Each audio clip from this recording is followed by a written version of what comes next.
Trying to get to the hotel, stuck between trucks that really smell of horsey shit. Makes your mom vomit,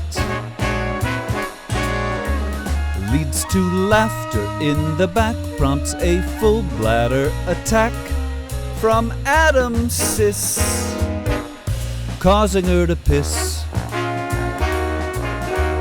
If only they had been a little closer, then everything would have been oh so kosher. Or Dad could have pulled over, and to go from bad to worse, Pally boys took off their shirts to clean the seats. Curious technique.